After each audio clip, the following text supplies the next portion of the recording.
ये आकाशवाणी गोरखपुर है। अब आप सोनी निगम से क्षेत्रीय समाचार सुनिए। प्रधानमंत्री नरेंद्र मोदी ने कहा है कि सरकार गरीबों के सशक्तिकरण पर ध्यान केंद्रित कर रही है ताकि वे राष्ट्रीय विकास में योगदान कर सके।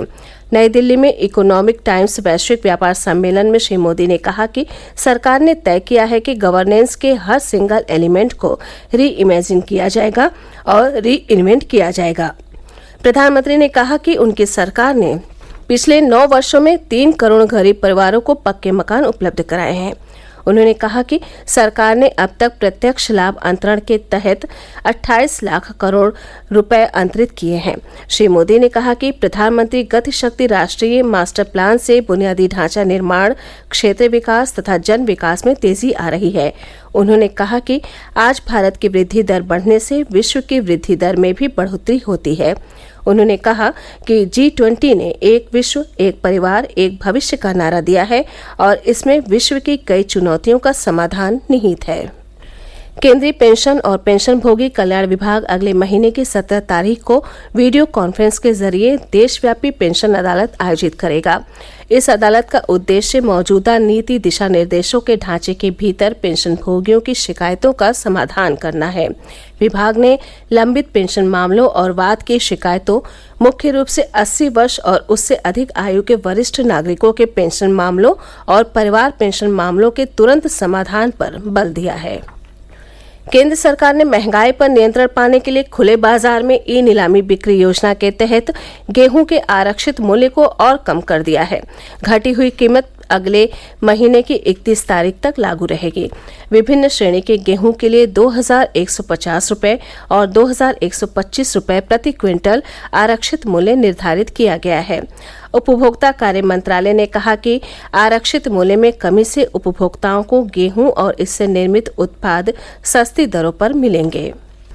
महाशिवरात्रि का पर्व आज पूरे प्रदेश में श्रद्धा, भक्ति और हर्षोल्लास के वातावरण में मनाया जा रहा है। आज तड़के श्रद्धालुओं ने पवित्र नदियों और सरोवरों से जल लेकर भगवान शिव का जलाभिषेक किया और पूजा अर्चना की। भगवान शिव की नगरी कही जाने वाली काशी में आज सुबह से ही सभी शिव मंदिरों और शिवालयों में श्रद्धालुओं की भारी भीड़ रही। वहां के काशी विश्वनाथ मंदिर, मृत्युंजय महादेव मंदिर और सारंग देव मंदिर में बड़ी संख्या में श्रद्धालु पहुंचे और कतार लगाकर जलाभिषेक तथा पूजा अर्चना की। इलाहाबाद के शिव मंदिरों और शिवालयों में भी पूजा अर्चना के लिए तांता लगा रहा।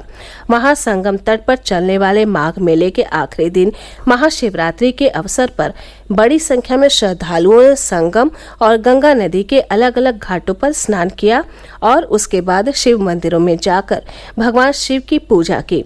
अयोध्या में नागेश्वरनाथ, क्षीरेश्वरनाथ और लोरेश्वर महादेव मंदिर में दर्शन पूजन के लिए श्रद्धालुओं की भारी भीड़ उमड़ी।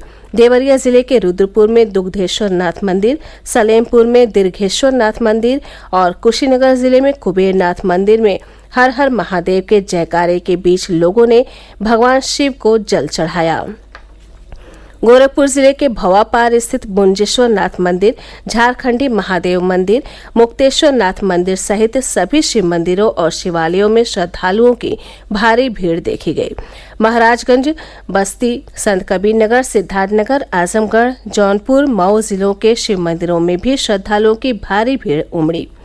मुख्यमंत्री योगी आदित्यनाथ ने आज महाशिवरात्रि के अवसर पर गोरखनाथ मंदिर सहित गोरखपुर के सभी प्रमुख शिव मंदिरों में जाकर दर्शन पूजन और जलाभिषेक किया।